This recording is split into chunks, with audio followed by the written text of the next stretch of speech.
Right, so I'm going to do a little bit now before we sing a song of worship. Basically it's a recap because we've had sort of a week's break and I want to just sort of get us back into the swing of where we are.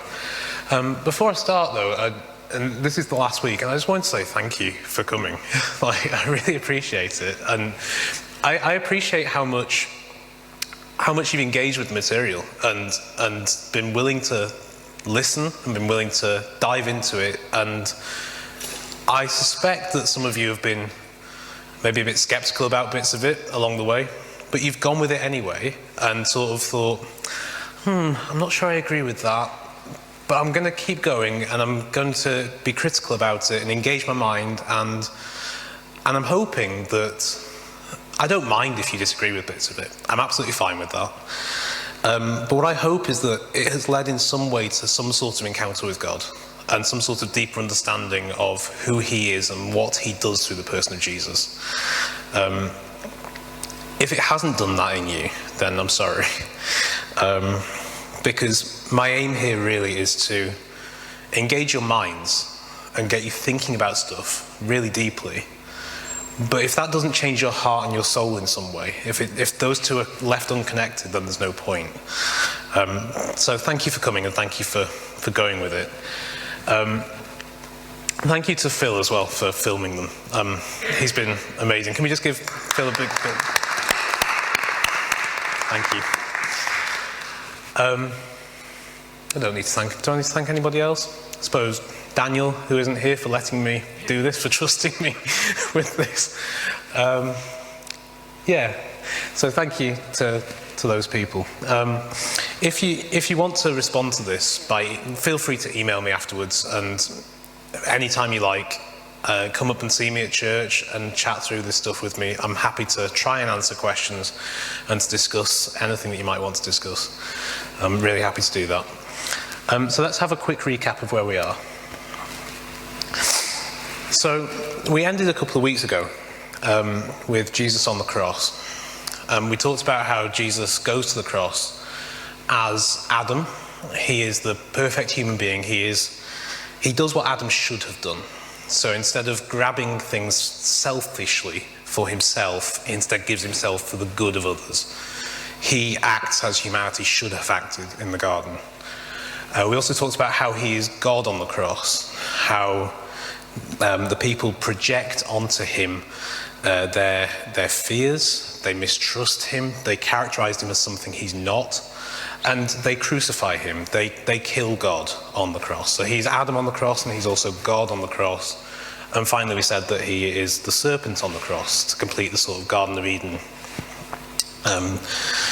trifecta. He is the personification of our sin, which is what the serpent is really. And so Jesus is the perfect man, he is God, and he is also our sin. So Paul talks about Christ, who knew no sin, became sin for our sakes. He becomes sin. And in looking at him on the cross, we look at our sin and we see that which is killing us being crucified. And all these things together, and it's this multi-layering thing that has to happen, all of these things together are what brings our salvation. On the cross as well, and this is something we didn't mention, but it sort of taps into something that we've looked at in previous weeks, that there's Exodus language as well.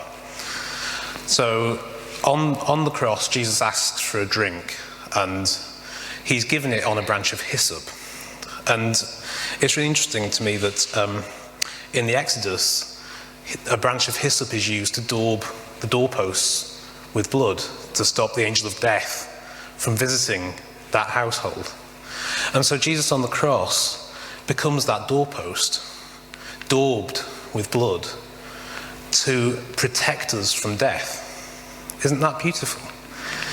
And the doorpost serves another function in Exodus as well. So the people who are within that house, the angel of death passes over, and they are eating a meal. And then after they finish their meal, they walk out into a good new creation. They're on their way to the Red Sea. And so Jesus is also that doorpost through which we enter a new creation. And then last week, for those of you who came to communion, and I had a really profound experience at communion, actually. I really loved it. It was beautiful having the sets that David had built and the scene that we entered into and the story that we stepped into. I loved that idea. And so I talked last week a little bit about how Jesus, as this sort of prelapsarian human being, the Adam before the fall, he goes to the cross and he dies as Adam dies on the tree of death. And so we talked about how John in his gospel paints this beautiful picture of the cross as a tree in the middle of the garden. Do you remember this way that he structured his gospel? And this is the place of death, John says, which I found wonderful. And so Jesus dies on the tree of death, as Adam does, in the middle of the garden. But Jesus transforms that tree of death into the tree of life and gives us access once again to the fruit of the tree of life. And so we have this multi-layering. So Jesus fulfills the prophecy of Genesis 3. He crushes the serpent under his feet. He pins sin to the cross. But also, as the serpent, he is crushed by humanity.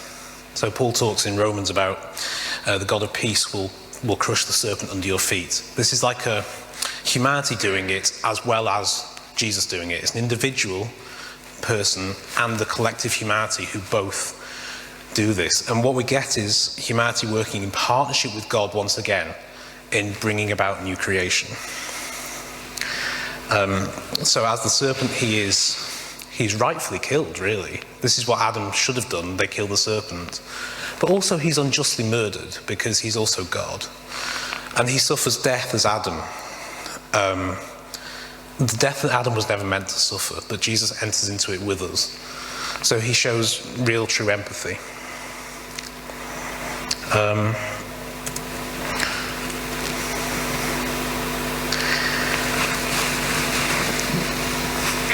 This quote, for me, kind of sums up what Jesus does on the cross when we're talking about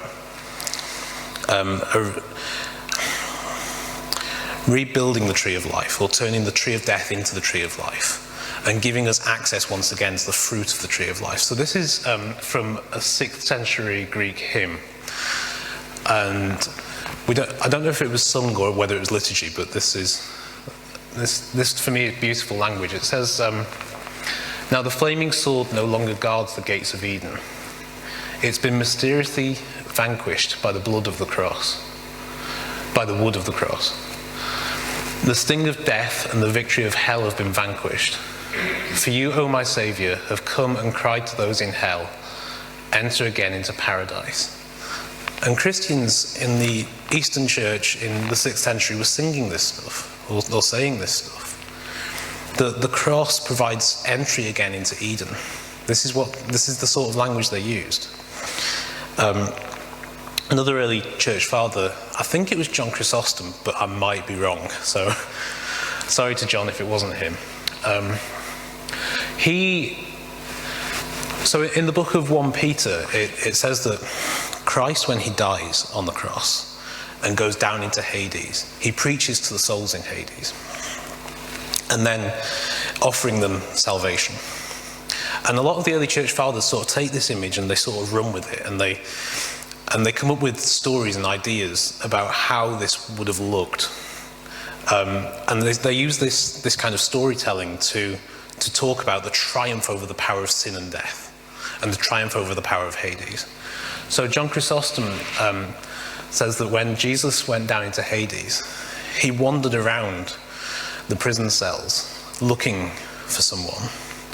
And finding the right prison cell, he takes the keys. And Revelation 1 says that Christ holds the keys of death and Hades.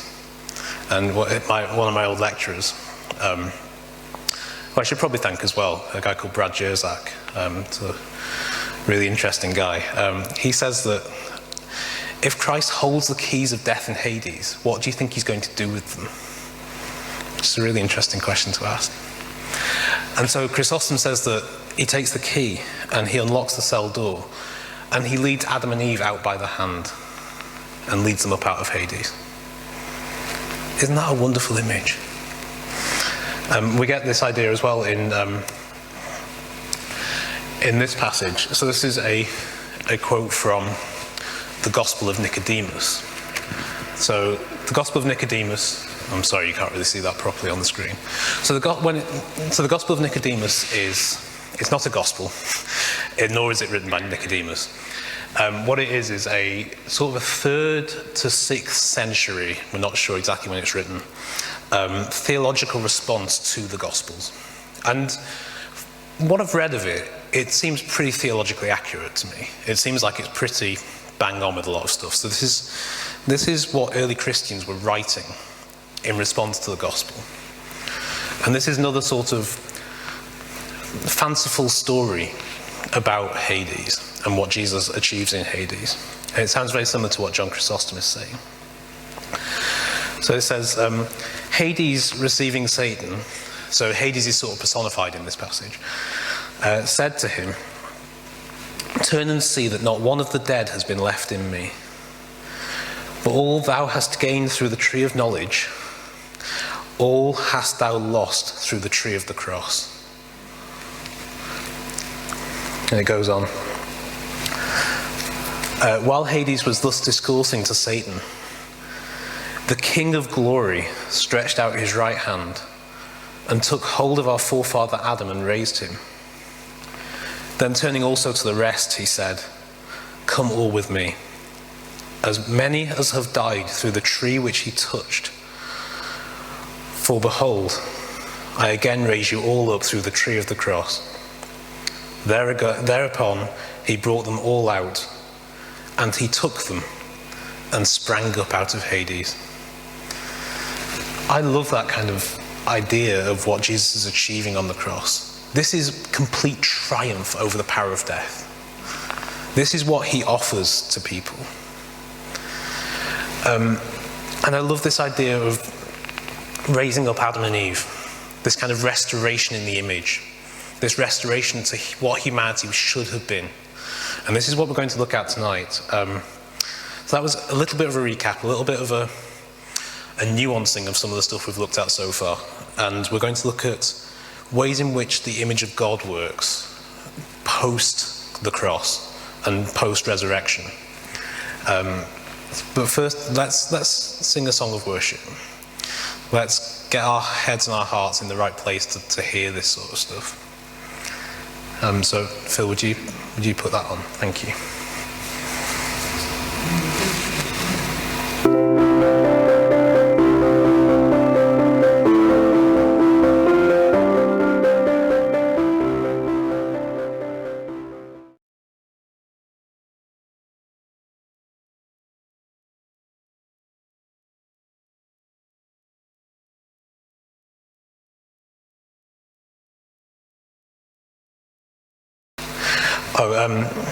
Sorry, if we've been using film terms all the way through this series, for those of you who may not have been here for all of it, just to kind of give us a bit of a way into thinking about this as a story and how we enter into it as a story. So we're thinking about this as a denouement. A denouement is a French term, basically means like the conclusion of a film, but after it looks like the film might have ended. And like it's sort of a postscript. And the resurrection works like this a little bit because yes, Lord, more Lord.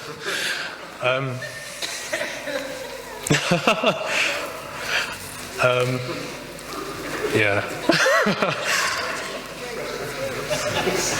Yeah, the laptop's been resurrected. Yeah. Yeah, if we stopped with our theories of atonement at the point at which the laptop died, then it would be no worship song at all. Yeah. Where was I? I said denouement. So in a sense, the resurrection works like this because the disciples think the story is over. They think that they think that John 19 is where it stops. And John 20 seems to come as a bit of a surprise. It seems to sort of leap out of nowhere. I mean, like the Gospel of Nicodemus says, he sprang out of Hades.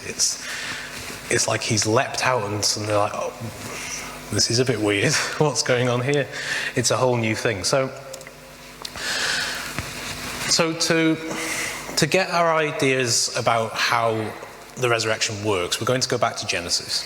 We're going to think about the resurrection event and the stuff that Jesus does following it in several ways, and they're kind of multi-layered.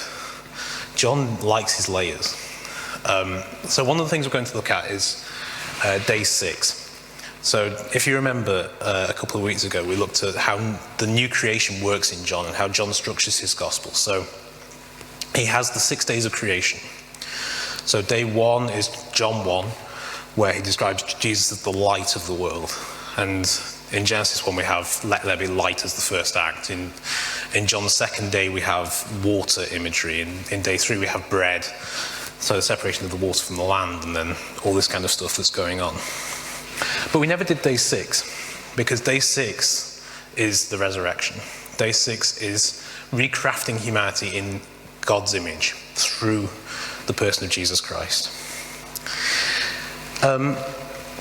So these two slides here, so this one and this one, are slides from the new creation talk that we had a couple of weeks ago.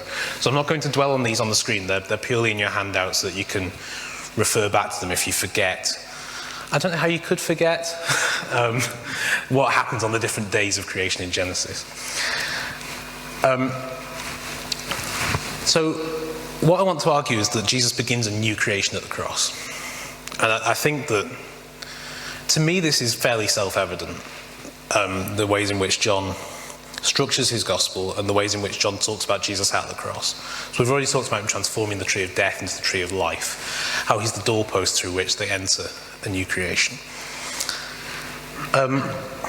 So this is kind of what the multi-layering is about. So while this is day 6, after the cross we have day 6, where you remake man in the image of God. In another sense, it's also the first day of a new creation. And so we have this layering going on. And we'll add another layer in a minute. In fact, we'll do the other layer now. So something else that was happening in John, I don't know if you remember this, I mentioned it fairly briefly, I think. There are 7 signs in John.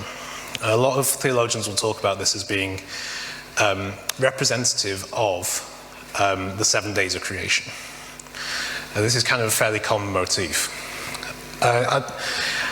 What we didn't look at was the ways in which these 7 signs parallel the days of creation in Genesis.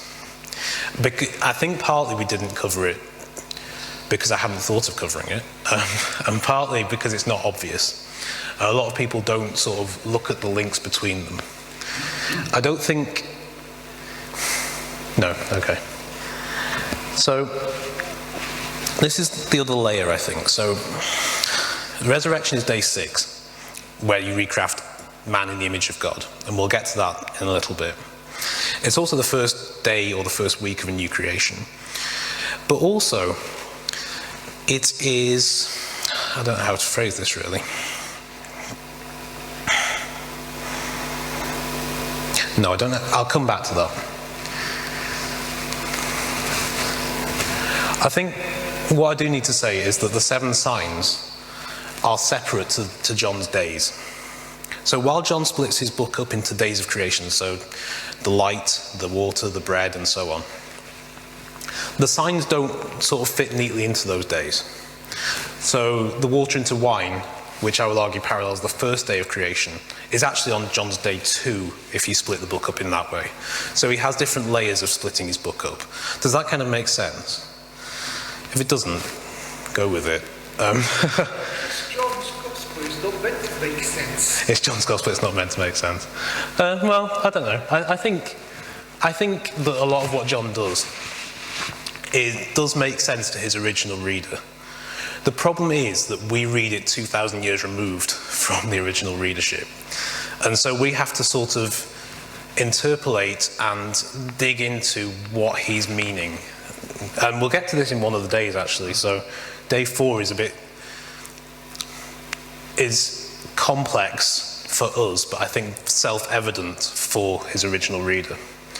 So in day 1, we have the water into wine. So John says that this first sign, and don't forget that John signposts these. He clearly maps it out. He says that this is Jesus' first sign. And with the healing of the official son, he says this is his second sign. And the idea is that he wants his readers to look out for more signs and to sort of track them through the book. And he says that this first sign, the water into wine, reveals Jesus' glory. Now in John 1, Jesus' glory is described as light. So in the water to wine story, we have Jesus, who is the light, being revealed over water.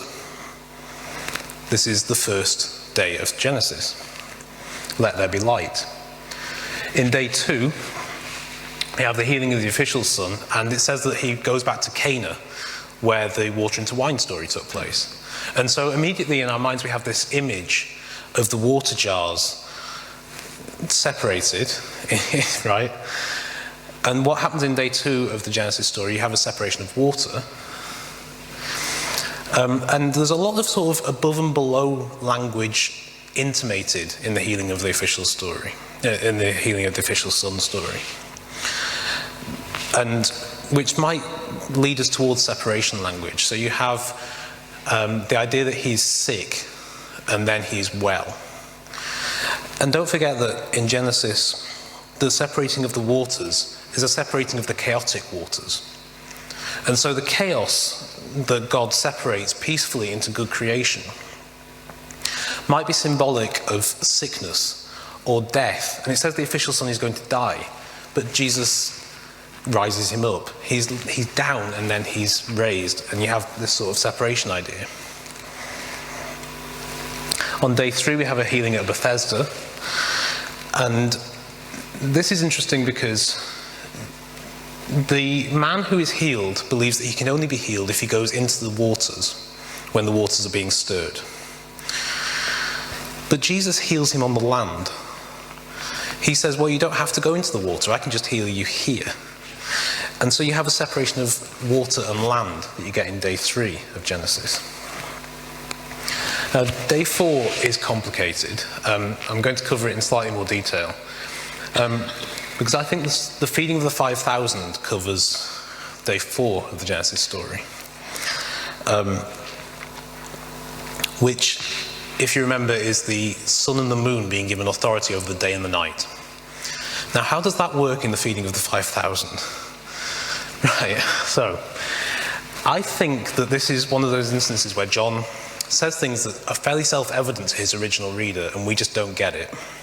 So John is writing into a context where Israel is occupied by Rome. Now, Rome has a lot of interesting religious beliefs, and I think we probably know about a fair few of them. Israel is also very Hellenized at this point. It's very Greek influenced. They've also come out of exile in Babylon. A few hundred years previously, but Babylon has some interesting religious beliefs as well. And something that all these cultures have in common is the idea of astrology. And the idea that of star signs and the zodiac. And so in Babylon you have Zoroastrianism. In Rome and Greece you have the Pantheon who have these ideas as well with the cosmos. And I think John is sort of tapping into this sort of well-known astrological language of the time to paint a picture of Jesus and to paint a picture of what's going on in the feeding of the 5,000. And that's not to say that John thinks that astrology is true necessarily. I think he's just using clear cultural references that they would understand. And we get this in the other Gospels really clearly as well, like with the Magi when they go to see Jesus. They're astrologers. Like they see signs in the heavens and they go and find the true king. So the Gospel writers are fairly comfortable with this idea.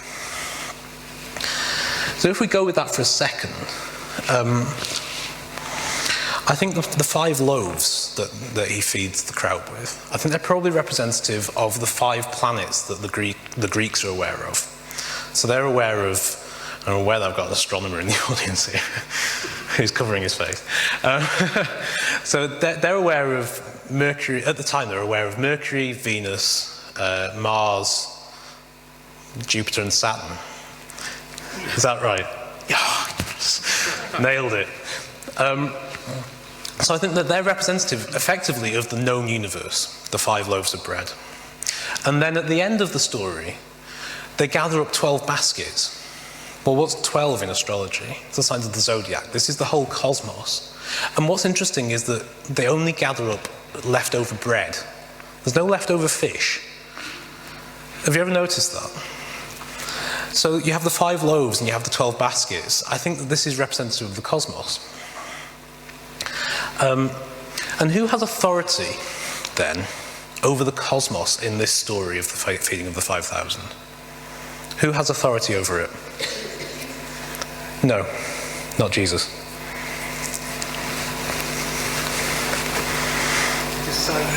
The disciples.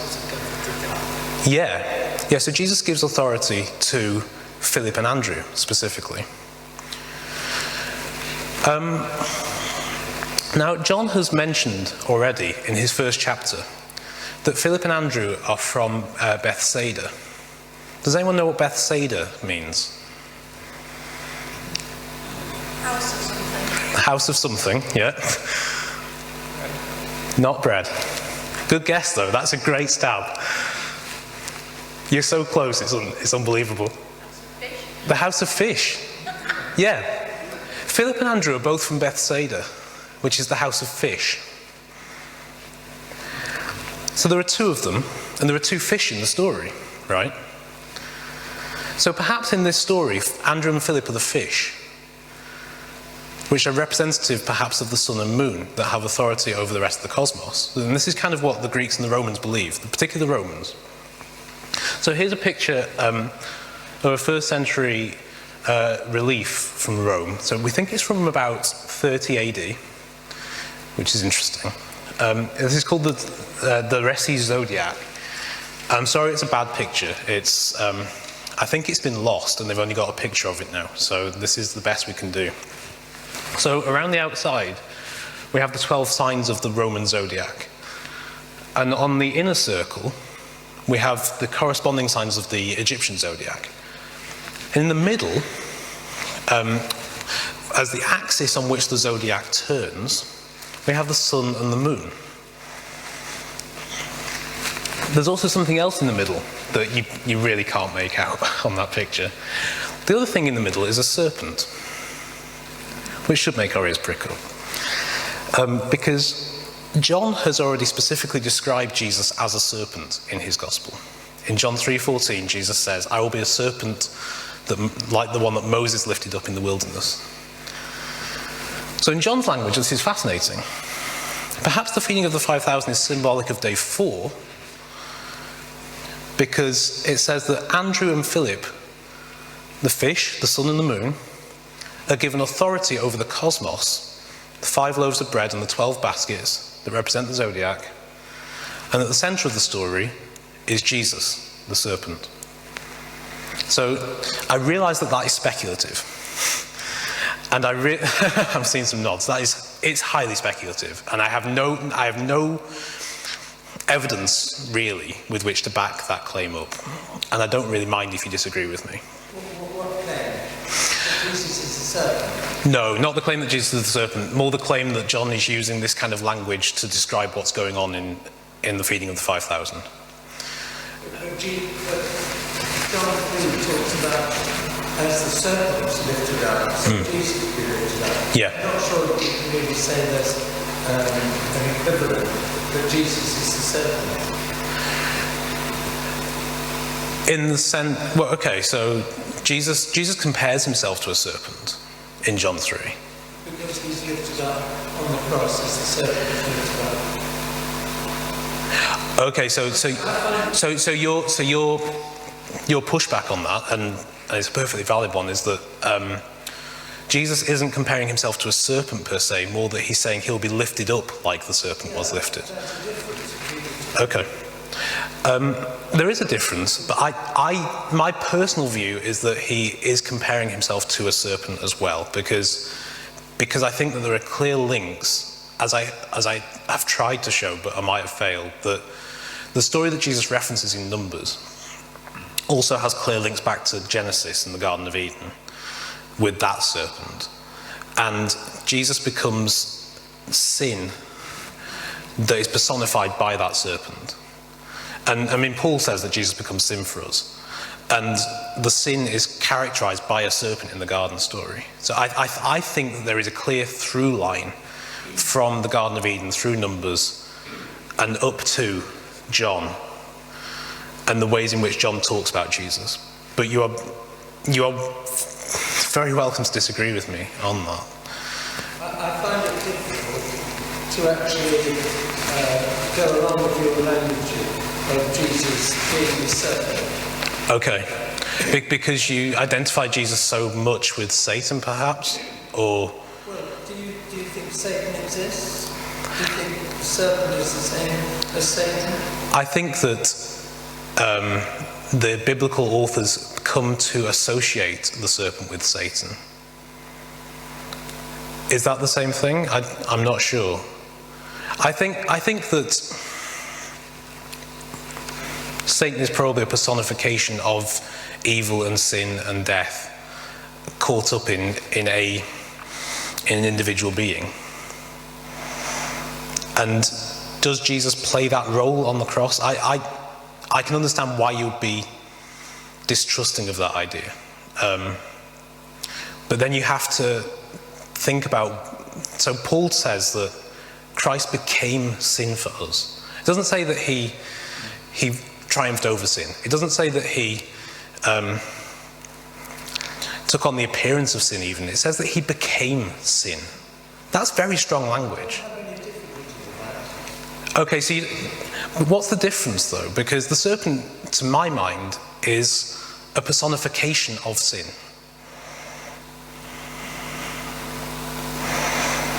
I suppose I have some struggle with, you'll talk about method acting and Jesus plays every part. Yeah. I don't see that clearly in the scriptures. That's okay. That's fine. As I say, I'm happy for you to disagree with anything that I say. If it gets you thinking, and it clearly has in your case, David, that's enough for me, I think. I'm perfectly happy for you to disagree with me on at least aspects of this. I'm not trying to convert you or to get you to join my little cult or anything. I'm more trying to give us ways of thinking and language that we can use to help us to understand bits of a story that's complicated, right? Jesus' atonement is a really complicated thing, and these ideas have helped me to think about them more clearly. But if they're unhelpful for you, if that language is really unhelpful for you, feel free to dismiss it out of hand. And I can understand why it would be unhelpful. I'm just trying to tell you where I'm coming from, I guess. And I hope that I haven't said anything heretical or out of bounds at any point. And I'm sorry if I have. I haven't intended to. And the language that I've used has sometimes been odd and has sometimes been jarring. And I completely understand that. But theologically, I don't see much difference between what I'm saying and sort of a kind of traditional Christus Victor view of atonement. But if you find holes in that, then that's fine. So going back to the days, day 5 we have walking on water. So in day 5 we have the creation of the great fish of the sea, the chaos monsters, the Tananim. So I think that's fairly self-evident. Jesus walks on the water. This is, if day 4 was complicated and I had to sort of scramble around for some sort of way of understanding it, day 5 is clear as day. He walks on the water. He has authority over the chaos monsters. In day 6, so this is the image of God. This is when humanity is created in Genesis. And Jesus heals a man who's born blind. And Jesus, in this story, is everything in the creation. He's God, really. Like the ways in which he talks in that story in John 9 is really interesting. He says that he's the light of the world. day one language again. He says that he works in the daytime as opposed to the night, so he sort of invokes some day four language. And he tells the man to wash, which is, water language as well. And how he heals the man is really interesting. He does it with mud. So he spits on the ground, and he forms the dirt of the ground into clay and puts it on the man's face, which might remind us of the ways in which God crafted Adam. He molds him out of the dirt.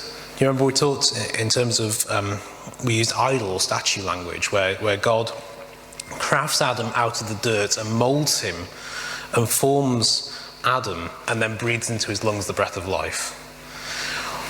Jesus is kind of doing a similar thing with this guy who is born into the state of Adam. He is a fallen human being. And what Jesus does is take mud and put it on his face, and he sort of starts to mold him, and he heals him, and he's sort of putting him back into something resembling the image of God, at least. And then we have the raising of Lazarus. I'm not really sure whether the raising of Lazarus is day 7 per se. I think the raising of Lazarus may be more a prophetic act, looking forward to Jesus' own resurrection, but also looking forward to the raising of all humanity. So we've already seen how Jesus instigates a new creation through the cross, or I think he does at the very least. He transforms the tree of death into the tree of life. And I want to now look at how that new creation starts to manifest itself through the resurrection and beyond. So I think what happens from this point on, so you notice that the raising of Lazarus is before the crucifixion. I think that what we get with this new week of creation that Jesus starts at the cross is another 7 signs. More signs of this new creation that also parallel the days of Genesis. So this is a Greek word, semion. It's the word that John uses for these signs. It's the word that he uses, say, with the water to wine. This is his first semion. It's a really interesting word because in the Greek Old Testament, the Septuagint, so the Septuagint is a Greek version of the Old Testament, translated because Israel has become Hellenized. So there's so many Greek-speaking Jews around that they want a Greek version of the Old Testament. So this is translated a couple of hundred years before Jesus. It's in wide circulation. When Paul quotes from the scriptures, he always quotes from the Greek. So this is like a widely known version of the Bible. And the word semion is the word that the Septuagint uses for the pole on which Moses raises the serpent. That's interesting. It's also the word that Isaiah uses. Do you remember we talked about standards and signal flags that are raised up on the mountain of the Lord, that draw all the nations? And Jesus invokes this kind of idea in John 12 when he says, I will be raised up from the earth and I will draw all people to myself. It's a semion, it's a sign, a standard that's raised up. And all of this points to the cross. The pole on which the serpent is raised, the standard that draws all people, this is what Jesus is lifted up on. So if John is talking about signs, like the water into wine is a sign, the healing of the official son is a sign, the careful reader of John will think the main sign here really in this book is the cross. This is the sign, this is the semion.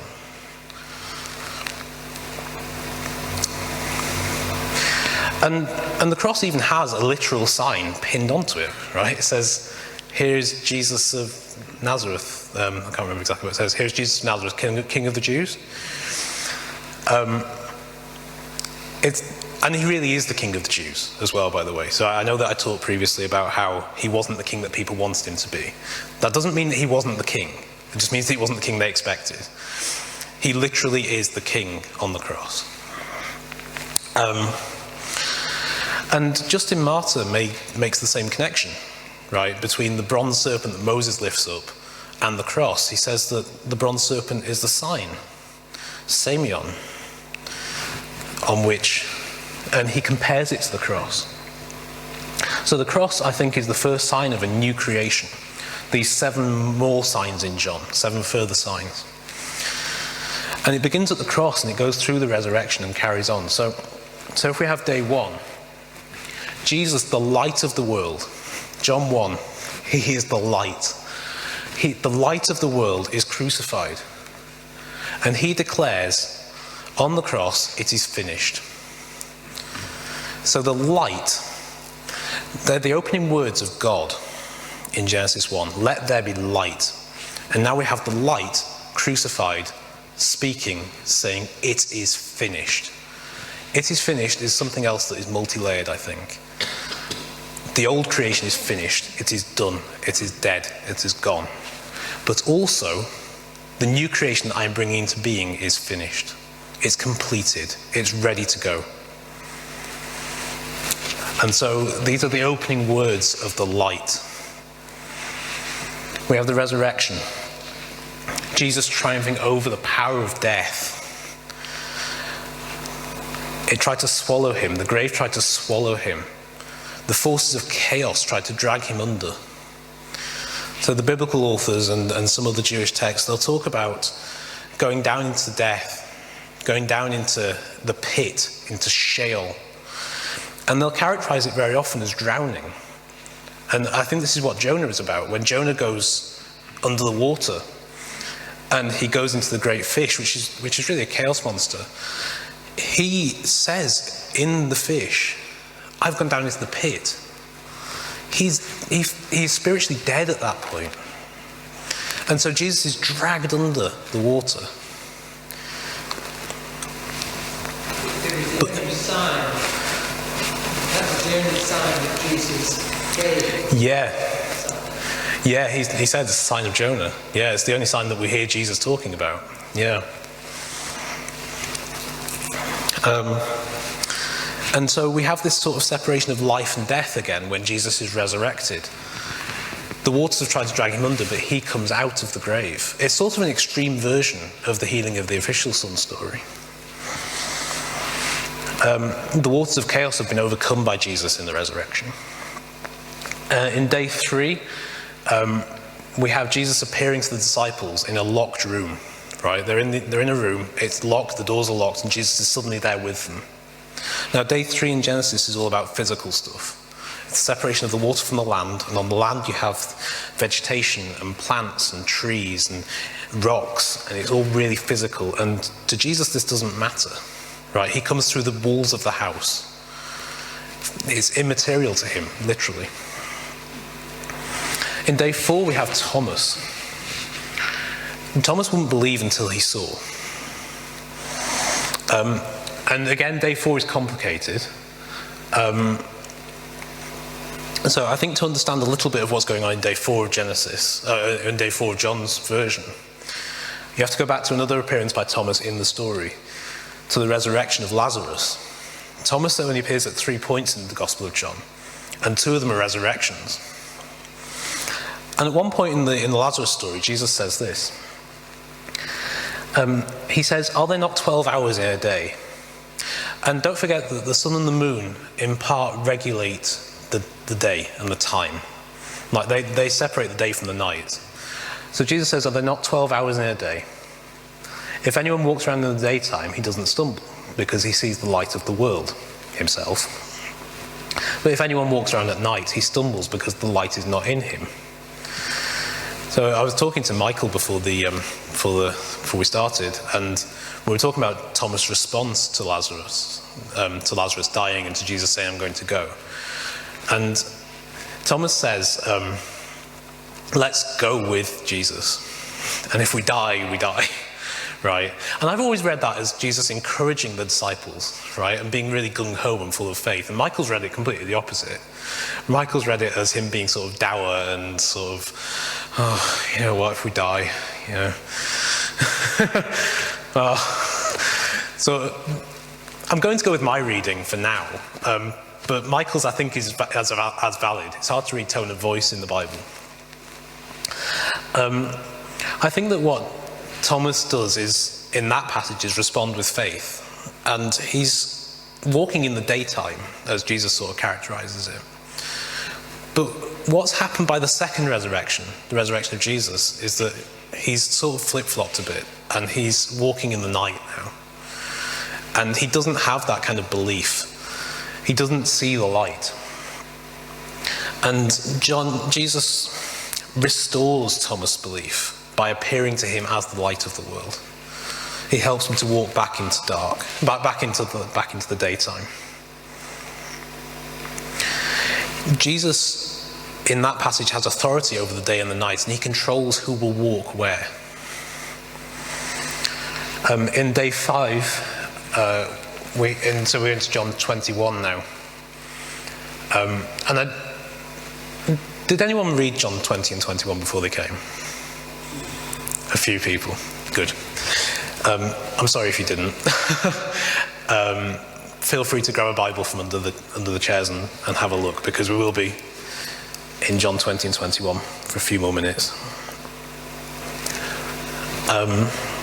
So on day 5, the disciples are fishing and they haven't caught anything.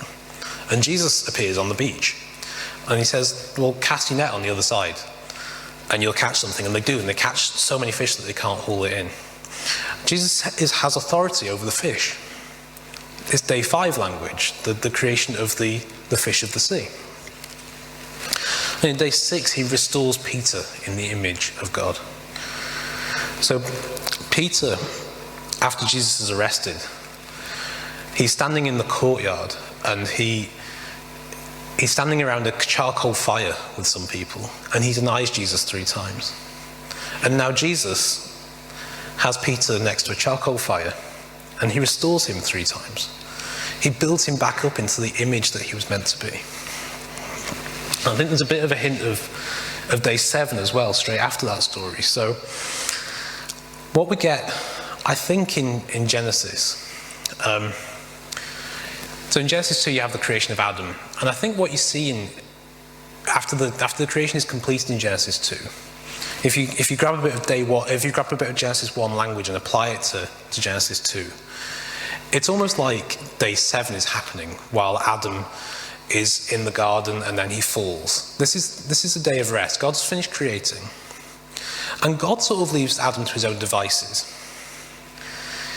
And because it says that God is later walking in the cool of the day in the garden, and he comes across Adam and Eve, and they've sinned, and they're hiding from him. So if he is walking around in the cool of the day, that means he wasn't there before. So it's almost like this day 7, day of rest, an absence of God almost, where he's left. And you kind of get a hint that this is starting to happen in John, where Peter starts looking around at the beloved disciple and he's like, what about him? And this is kind of what Adam does. Like he takes his eye off the ball and he starts thinking about others. Well, in the sense that, in a negative way, he starts distrusting God. He starts listening to the serpent. And what happens in John is that Jesus sort of puts a stop to it before it can get out of control. He says, no, you just follow me. You keep your eye on me. And it's almost like Peter had taken the first step towards falling, but Jesus was fully present with him. And I'm not saying that God makes a mistake in the Garden of Eden. More that we see a progression, and we see a difference here. This is Jesus instigating a new creation, one that he will not allow to fall, because he will be continually there. And this recrafting, particularly of Peter, but also of the other disciples, in the image of God, is crucial. Because the original creation was always meant to be us and God in partnership, moving it forward. We use that image of a roller coaster that's supposed to be a great adventure, and it gets stuck in a loop-the-loop, and Jesus snaps it out. But that means that this adventure is meant to continue, that we are meant to carry on working in partnership with God and moving the creation forward in good ways, which means that we have to be recreated in the image of God. So the early church fathers talk about this a lot. So this is a quote from Athanasius of Alexandria. So he says that when a portrait is spoiled, the only way to renew it is for the subject to come back to the studio and sit for the artist all over again. That's why Christ came, to make it possible for the divine image in man to be recreated. We were made in God's likeness. We are remade in the likeness of his Son. This is the Incarnation. This is why Jesus came. He didn't just come to sort of triumph over sin. He came to restore us to what we were meant to be. And you'll find lots of other quotes from the church fathers about that kind of idea. And there are lots of ways in John 20 and 21 that Jesus recrafts people in the image of God. So we've already looked at Peter. We're just going to look at a few more sort of briefly. I love that picture. I don't even know where it's from. I found it on someone's blog. So when Mary first comes across Jesus in the garden, who does she think he is? The gardener. You know what? He is, right? She doesn't make a mistake. He actually is the gardener. He's been raised to life in a garden. And he is rebuilding the garden. He is putting us back in Eden. And she's the first one to see him as that. When he appears to the disciples in the room, does anyone know what he does with them? What does he do? He says, "Peace be with you," and then he does something. He breathes on them. Sorry, Michael, carry on. Breathes on them and says, "Receive the Holy Spirit." Yeah, breathes on them and says, "Receive the Holy Spirit," the pneuma, the breath of God. This is what God does with Adam, right? He is a lifeless statue, and then God breathes into his lungs the breath of life. The disciples, then some of the prophets actually talk about this in this kind of language. I can't think who it is actually, maybe Jeremiah and possibly Ezekiel. They talk about God will take your heart of stone and restore in you a heart of flesh. This is idolatry language. Like the prophets and the Psalms talk in various places about you become what you worship. And if you worship idols made of stone and wood, you become like them. Your heart will grow hard, like Pharaoh's heart maybe, and it will go like stone. And what Jesus is doing is breathing into them once again, restoring them in his image. Like Athanasius said, we are made in the image of God, we are remade in the image of his Son. And it's the Holy Spirit. It's this breath that will never leave us. We have this within us. This is the gift that Jesus grants us. And also in that passage, Jesus invests them with spiritual authority. In verse 23 of chapter 20. So if John's Gospel is like the spiritual version of the Genesis account, it makes sense that the image of God in Genesis, which was given authority over the creation, over physical stuff, is now given spiritual authority in John's Gospel.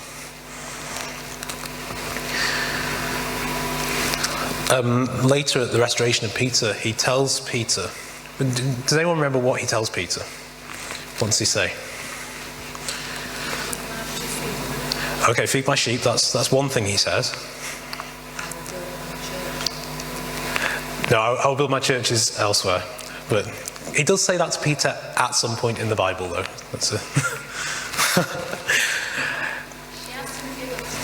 Yeah, he asked him if he loves him. The feed my sheep bit was part of what I wanted. So he says, feed my lambs first. And then he says, shepherd my sheep. And then he says, feed my sheep. Do you see that there's a bit of a progression there? A lamb is what? A baby sheep, right? So, feed my lambs, and then they've grown into sheep that he must shepherd, and then he feeds them, and they grow, and you sort of imagine that it goes from there, right? They reproduce, and you have more sheep and like more lambs, and you feed them, and so on. This is kind of the movement that you get. Maybe this is John's version of be fruitful and multiply. Maybe this is Jesus talking to the image of God, Peter, and giving him responsibilities and telling him what to do in the world. I mean, the other gospel writers are really sort of explicit about it. Go and make disciples, right? This is the same kind of idea. Be fruitful and multiply. This image, this breath that you have, give it to other people. Bring other people into the fold.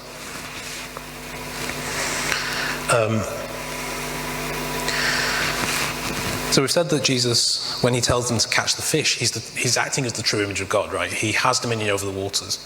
But also he gives the disciples the same thing, right? He gives them dominion over the fish. If they're casting the net, if they're catching the fish, they're the ones that have dominion. And Jesus doesn't need the fish, by the way. He already has a fish on the barbecue, on the beach, right? He's already cooking fish. He already has authority.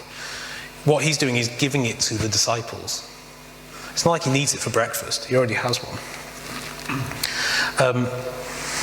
And it says, there's a really interesting line where Peter is on the boat. And it says that he's got his outer garment on and that he's got nothing on underneath. Why would it say that? Right? Peter is effectively naked underneath his coat. Jews traditionally wore two garments. They wore like an undergarment and then a coat. So it's saying that he only had a coat on. He's naked underneath, and he's denied Jesus, so he is ashamed of himself. In Genesis, we have Adam, who it characterizes as naked and not ashamed. And then he becomes grossly aware of his nudity when he sins. He becomes naked and ashamed. This is where Peter is. Peter is naked and ashamed. And Jesus wants to bring him back to this point. He wants to bring him back to not ashamed. He wants to bring him back to being in the image. So Peter, when he hears it's Jesus, he jumps out of the boat into the water and he goes to the beach. And Jesus asks him to haul in the net of fish. And that's interesting because this is a net of fish that all the disciples together weren't able to haul in. And suddenly Peter's doing it by himself. Jesus is giving him dominion over the fish of the sea, like even more so than he's already given the other disciples. He's being remade into a full human being in the new creation. And breakfast might even hark back to Adam being given food to eat in the garden. You know, God plants an orchard around Adam, and the food is good for him to eat. Jesus is there giving them food. And there's this wonderful quote from G.K. Chesterton that I think sums up this whole kind of idea of new creation through the resurrection. So it's on your handout. Chesterton says, "On the third day, the friends of Christ, coming at daybreak to the place, found the grave empty and the stone rolled away. In varying ways, they realized the new wonder. The world had died in the night. What they were looking at was the first day of a new creation, with a new heaven and a new earth. And in a semblance of a gardener, God walked again in the garden, not in the cool of the evening, but in the dawn." So we're going to take a break. Go and grab yourself a drink, but I'd like you to do some work in the break. Is that okay? If your brains aren't sort of melted enough. Would you, either by yourself, if you'd rather, or in groups of, say, 3 or 4, or 2s, or whatever, do it however you like. Would you grab a Bible and read Revelation, whatever the last 2 chapters are, 21 and 22. So we started in Genesis 1, 6-7 weeks ago. I'd like to finish on the last page of the Bible. So in these last 2 chapters of Revelation, could you discuss or think about what's going on? What's being described? Is there any creation language that you see? Is there anything actually from anything that we've done that you recognize? Is there any temple language? Is there any Eden language? Is there any image of God language? Is there any chaos language? And just have a look at those 2 chapters in Revelation.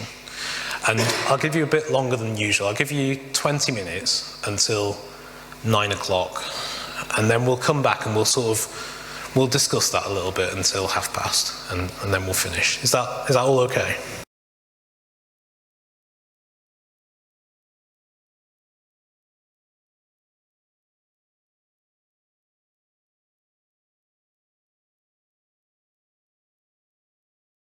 Feel free to keep reading as I speak. It'll give you a nice distraction. So this is the last session, and this is the session with the least plan. This is why you haven't got a handout for it, and it's not planned kind of deliberately, because I want it to be dictated by you, really, where it goes. So I've given us the last 2 chapters of the Bible as kind of a hook, a foundation from which to start thinking about some of these ideas that we've covered over the last 6 or 7 weeks. And this is the great adventure. This is what we were always intended to go on with God, and what got stalled by Adam and Eve, or by us. I mean, Adam and Eve are all of us, right? And it's what Jesus offers us a chance to rejoin, to get back onto the roller coaster with him, and to go somewhere and to progress a beautiful new creation with him. So I've called this Nouvelle Vague, which means new wave. And so this is a type of cinema that you get particularly in the 1950s, and particularly with French directors, people like Francois Truffaut and Jean-Luc Godard. And there were brand new ways of doing things, brand new ways of interacting with film. And I want this to be kind of your ideas as to how we interact with the world. I want this to be like a new wave of entering into the world. So Revelation 21 and 22. Okay, so let's start with a big question about it. What is it about? What is it talking about? What ideas did we have? The end of the world as we know it, a new beginning. Okay, the end of the world as we know it and a new beginning. Okay, when does that new beginning begin? The resurrection. The resurrection. You are a good pupil. Although you are sniggering, so I'm not... You are sniggering as you say it. So No, I mean it. you mean it. I love the thought that at the resurrection, the body of Jesus was the first bit of the old creation that was made new. Yeah, at the resurrection, the body of Jesus is the first bit of the old creation that's made new. I love that idea as well. Beautifully put. Yeah. Beginning and end. Why is it not the end and then the beginning? Yeah, why is it beginning and end? Why is it not then end and then beginning? Well, I think more that it's the beginning at the end. So it's the end of something old and the start of something new. And I think that's what we see through the cross and the resurrection. And I guess this is what Elaine's getting at, and what David's saying, that this is the start of something new. So, I mean, what is the focus of Revelation 21 and 22? What is the city? What is the bride of Christ? Jerusalem, New Jerusalem. What's described as the bride of Christ elsewhere in the Bible? Church. The church. Could this new city that John sees coming down out of heaven be the church? Does anyone have an issue with that idea? That's encouraging. That's really good. The bride of Christ is the church. It's the New Jerusalem. Yeah. So throw some ideas at me. Like, what language do we see in there of stuff that we've covered? What kinds of things have you thought about? The city is a temple. The whole city is a temple. Okay, so we did. But then we've got God that was replacing the role that the temple had. So God himself is the temple. Okay, yeah, I like that. What else is the temple according to the Bible, according to the New Testament? Is there anything else that takes the place of the temple? The temple of the Holy Spirit. We are the temple of the Holy Spirit. So perhaps you see there an idea of this partnership between God and humanity, where Revelation describes God as the temple, and elsewhere it describes us as the temple of the Holy Spirit. Maybe we are both meant to be the temple. This is a picture that a friend of mine drew, which I find just so profound. This is us, right? This is us now. We are the temple. Which, if you think about the kinds of language that we used when we were talking about the temple that the priests walk in ancient Israel, that makes some very interesting kind of leaps and conclusions. We are the center, the starting point of a new creation, perhaps. Do we contain the very essence of heaven within us? We talked about the Holy of Holies being symbolic of heaven in the temple. Is that now within us? Living stones. Yeah. Is there anything else that we saw in Revelation 21 and 22? Water. Water. What about water? Well, flows from the temple, very much like Ezekiel 7, and wherever there's fruitfulness on the side of the river. Yeah, so in Ezekiel 37, yeah, the river flows from underneath the temple, from under the throne room of God, out to the world. And you see the same idea in the Garden of Eden as well. You have rivers that leave the garden. And it talks about things like gold and good things being further away. This is good stuff that is being flowed to. The Eden is described in sort of temple terms there. And in Revelation we have this idea that this new city, this new Jerusalem, there are rivers flowing out to the rest of the world. What else do we see? When there's no sea. Okay, interesting. So what do we think that means, where it says there is no more sea? No chaos. This is what the church should be, where there is no chaos within it. It is ordered. There is no more sea. And there is no more need of sun and moon. The glory of God replaces that. The glory of God replaces the sun and the moon. Yeah. We have the right to the tree of life. Yeah. Yeah. So we have the tree of life on either side of the river, to which we have free access. And its leaves are for what?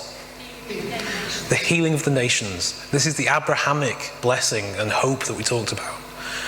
They are to be a blessing to the world. And this is what the church takes on. We are to be a blessing to the world. And we offer the leaves of the tree of life to the nations. Why would the nations be healing? Or why would there be nations in the new dispensation? Why are there nations in the new dispensation, and why do they need healing? Well, you answer that then.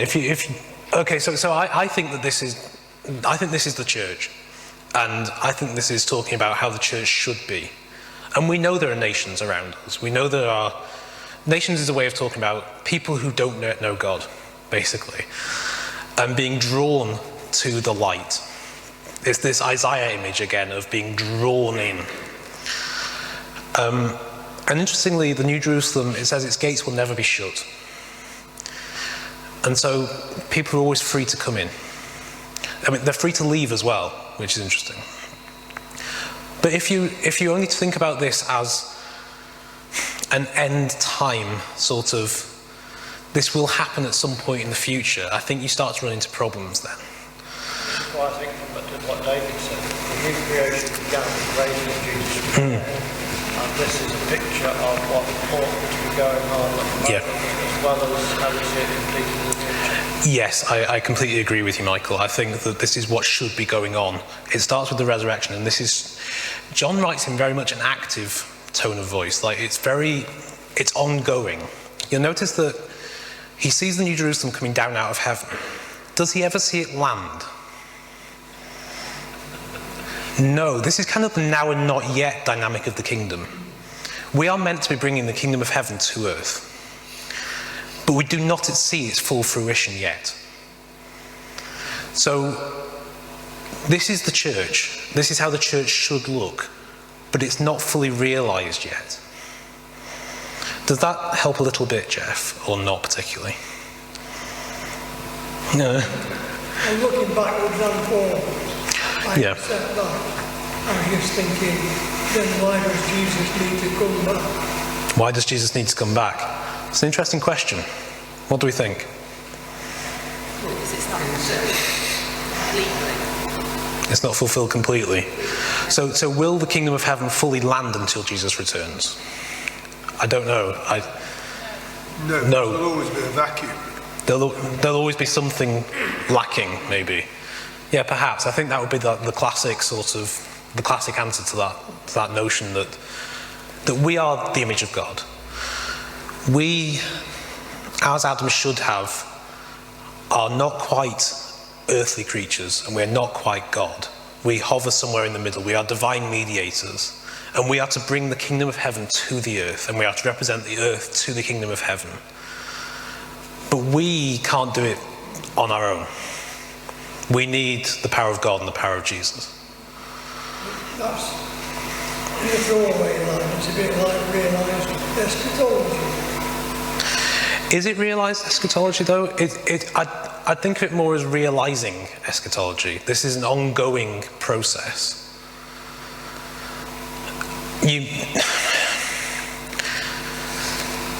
I mean, it depends what you mean by realised eschatology. I mean, I think that Jesus instigates a new creation. I think that we are part of it. I think that we are recreated in his image.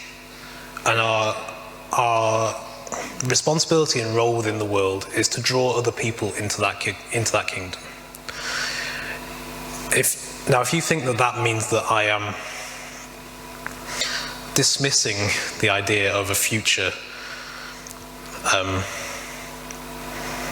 return of Jesus, or I don't know, really a parousia of some sort, then I don't intend to. My intention is to say that this is what Jesus begins, and he tasks us with bringing it more and more into being in the world.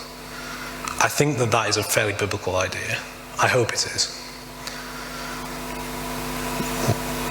You may continue to be dubious about that.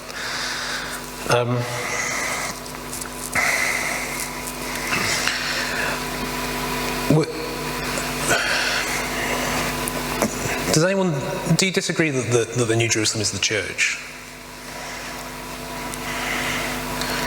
I'm not convinced. You're not convinced? It could be a restored nation of Israel. It could be a restored nation of Israel. It is the bride, though. It is the bride of Christ. And it's built on the foundation of the apostles. The 12 apostles, so does that include Judas? He's replaced by Matthew, isn't he? Well, yeah, he's replaced in Acts by the drawing of lots. I mean, maybe you could say that it might include Judas, maybe, because Judas is also restored and redeemed. I don't know. Maybe you don't want to say that. But I suppose if you want to talk about restored Israel, you could say maybe that's built on the foundation of the apostles. I don't know. I'm sure there will be included, won't there? Yeah, I think so. Yeah, so Paul in Romans 9 to 11 talks about the possibility or the expectation that Israel will be returned back into the fold and regrafted onto the vine.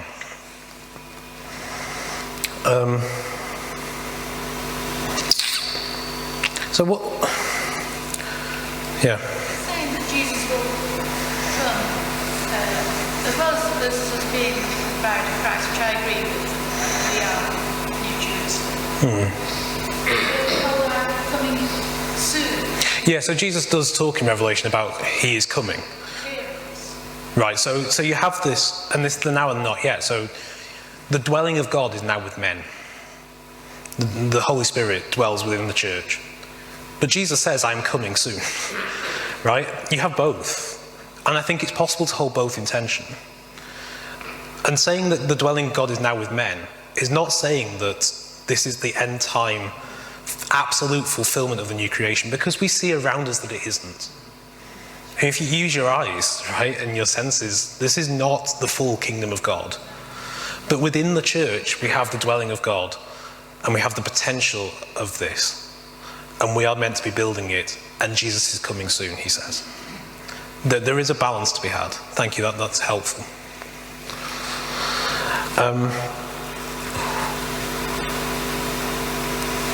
Was there anything else that anyone picked up? The cherubim guarding the way to the tree of life. Yeah. Genesis. Yeah.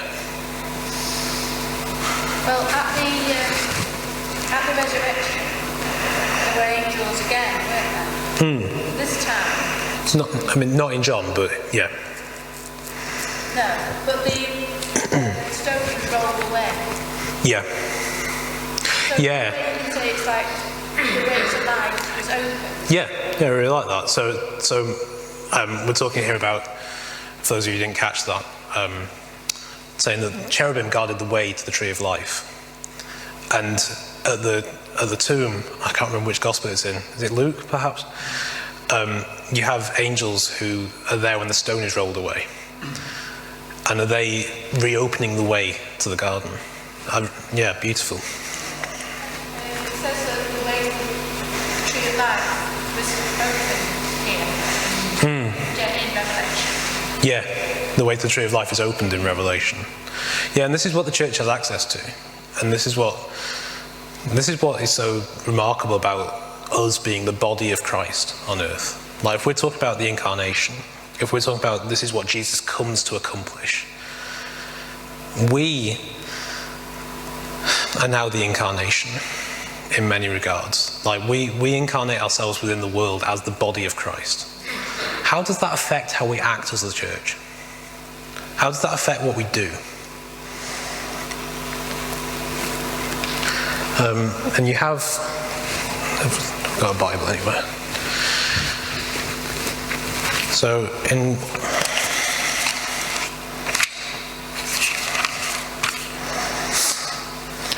I really love verse 17 of chapter 22. The Spirit and the bride say, come. And let everyone who hears say, come. And let everyone who's thirsty come. Let everyone who wishes to take the water of life as a gift. It's a gift, right? You don't grab it. It's given as a good gift. The Spirit and the bride say, come. This is God and the church working in partnership. This is what was always intended. We work with God to effect the kingdom of heaven on the earth.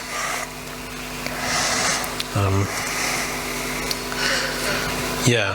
Your question was, how should affect how we behave? Yeah. How does it affect what we do from here? Everything we do should be an invitation to Jesus, to accept Jesus. Everything we do should be attractive, like fruit. Yeah, everything we do should be attractive to people. And we should offer them the fruit of the tree of life. Yeah. Right? There's no condemnation. There's no, it depends how far you take that idea, but we offer life. And we offer life in its fullness. This is what the church should be offering. And how do we practically do that in the world?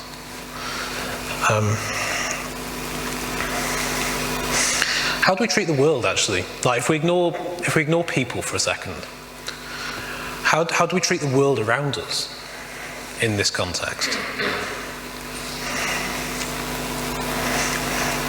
We're the image of God. We should care for the creation.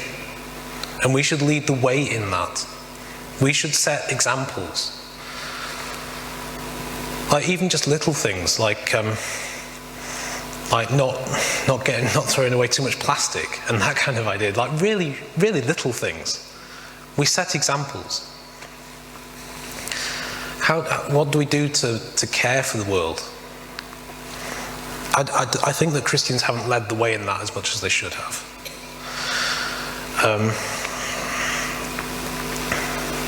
We reverence it and rejoice in it. Yeah, we rejoice in what God has given us. Rejoice in the good that we see. Yeah, and we draw out the good that we see as well. We reference it and we celebrate it. Because what God has created is good, and what we are helping God to create should be good.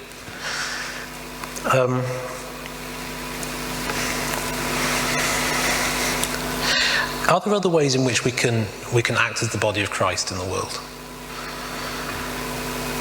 Just day-to-day going through life. Just natural. Taking your neighbour a chicken and Taking your neighbour a chicken. loving your neighbour. Yeah. And Jesus talks about that, right? Like he's asked what are the two greatest commandments. He says, love the Lord your God and love your neighbour as yourself. And elsewhere he says about if you've fed the hungry, if you've clothed the naked, if you've done all this for me, you've done it for God. Loving your neighbour, in part, is how you love God. It's how you act in reverence towards God by loving those who are also created in his image. Are there ways in which we can suffer for the world, as Jesus did?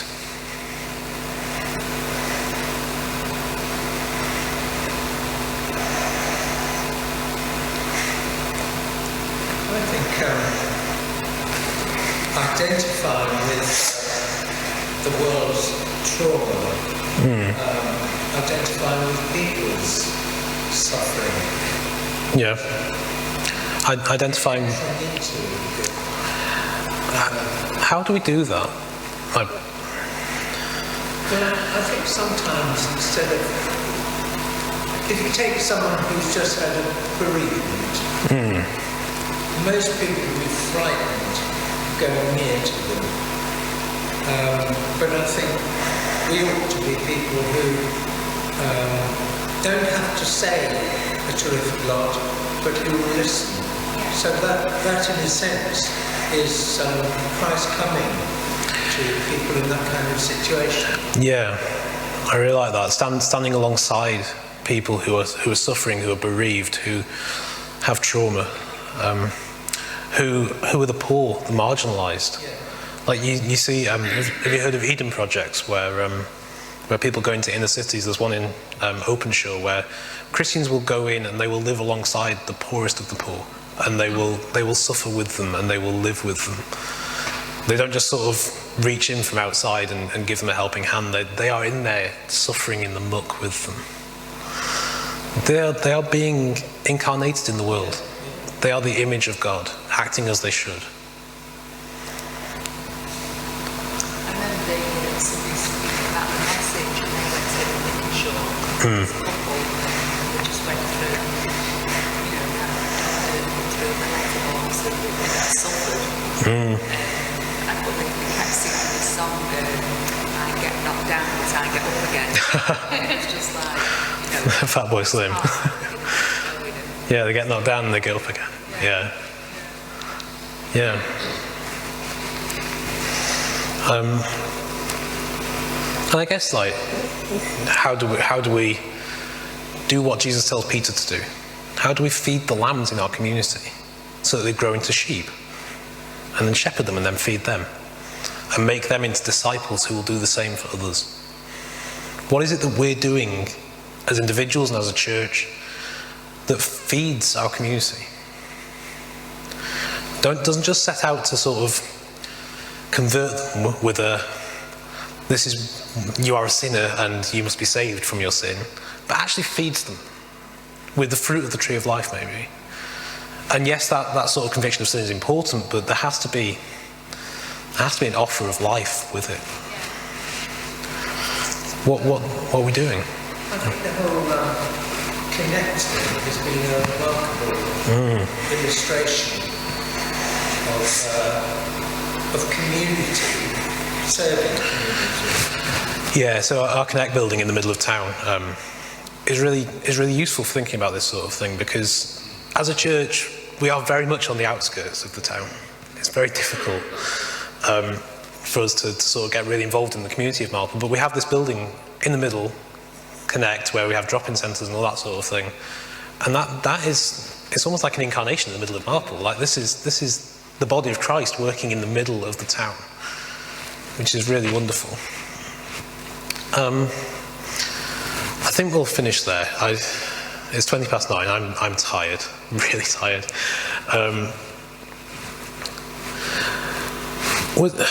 Was there anything that anyone else wanted to say before we finish? Ian? Oh, just a small question.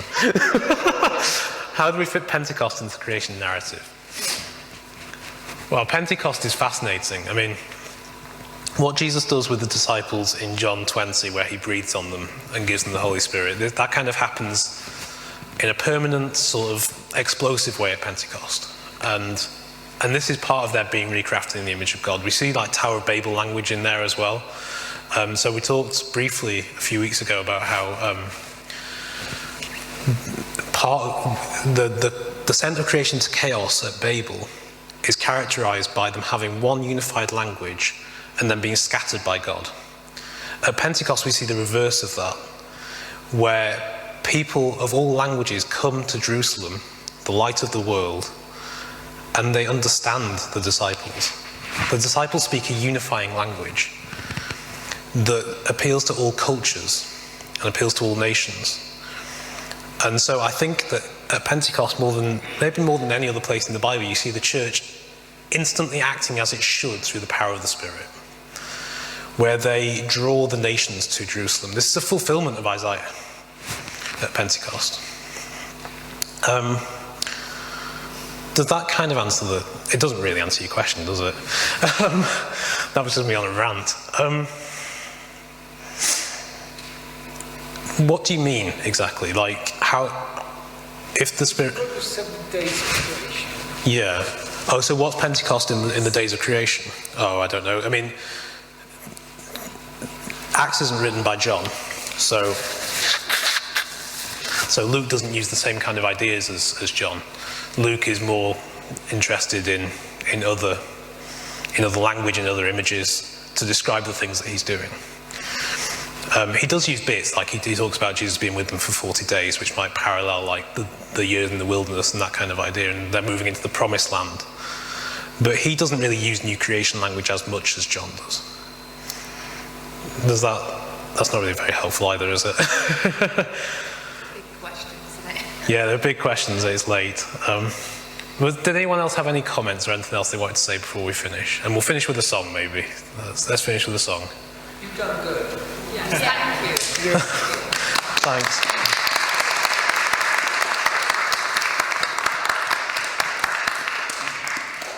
Thank you, and thank you again for coming and sticking with it, and I hope you've got something out of it.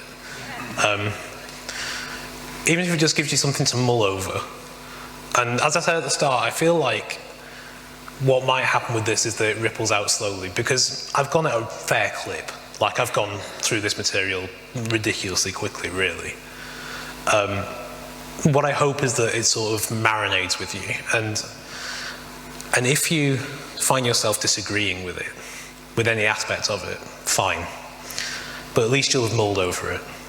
Please at least do that. Please at least think about it, and think about some of the aspects of the stuff that I've mentioned.